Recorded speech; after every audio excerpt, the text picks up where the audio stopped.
Meron pa tayong 84.7% na hindi pa nakakapag-subscribe sa YouTube channel ko. Bagong lahat, huwag natin kakalimutan na mag-subscribe and click the bell para ma-receive ninyo lahat ng aking notifications. Well mga pare ko, nakakalungkot na balita nga dahil nga nagpahayag na nga si Coach Tim Cone sa balita na lumalabas. Ang sabi nga niya, they are playing at a high level. They are a tough team. They are very deep as well. First night, it was sa CJ Perez na isa sa mga nagpahirap nga sa Barangay Ginebra noong unang laban. Second, it was a Marcio Lassiter na talagang nagpahirap din pagdating sa labas. And he had a great night again. But Jericho Cruz stepped up tonight. For Game 3 yan mga parkoy na talagang ikinalulungkot ng mga fans na talagang natalong Barangay Ginebra, and they have a someone every night that can step up and enhance what Benny Bonetright na sinasabi na ni Coach Tim Cone na parang Arwin Santos. And Junmar Fajardo are doing well na talagang Twin Tower ang nagpahirap sa Barangay Ginebra. Well, maraming ang nagsasabing kaya naman daw talaga ng Barangay Ginebra. Ang paliwanag nga ni Coach George Gallen ng SMB, composure ang dahilan, kalmado or buo ang loob ng team. Ang dahilan kaya na itakas nila ang ikatlong sunod na panalo. At ito pa nga ang sabi ni Jericho Cruz sa Barangay Ginebra, wala nga siyang masasabi dahil napakahirap ngang kalabanan ng Barangay Ginebra, pero nagfo-focus pa rin siya laban sa Gin Kings dahil di naman ganun basta-basta na matatalo ang kanilang karibal. Kahit na sister team nga nila ito, nagfo-focus pa rin siya kahit nandyan ganun karami ang mga fans ng Barangay Ginebra.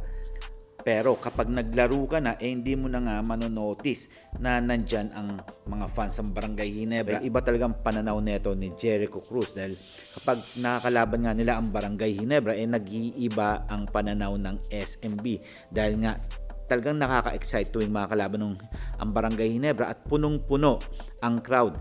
Dahil nga sa natalo ang Barangay Ginebra, wala na talagang magagawa ang Gin Kings dito para umusad na sa susunod na season.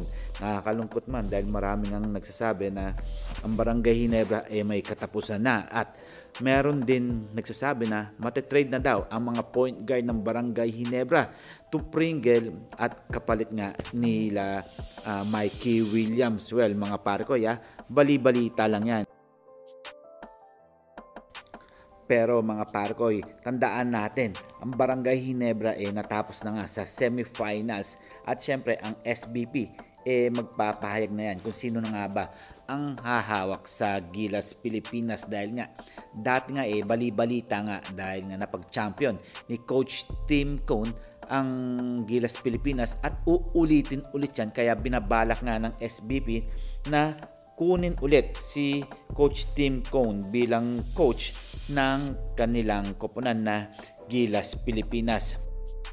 At sino-sino naman pwedeng paglaruin ng Gilas Pilipinas o ni Coach Tim kung siya ang pipiliin na bilang coach? Siyempre, nandyan na sila Abando, Christian Standhardinger, Malonzo, Mikey Williams, at syempre sino ang ating pipiliin na import na gustong kunin ng Gilas Pilipinas. May nagpahayag na nga dyan na kukunin daw dyan si Dwight Howard na alam naman natin na hindi siya nakasama sa USA na team na isa sa napili. Well, alam naman natin na syempre medyo nagtatampo rin to, kaya siguro gusto rin maglaro sa PBA or sa Gilas Pilipinas. Well, malaking tulong to si Dwight Howard pagdating sa loob.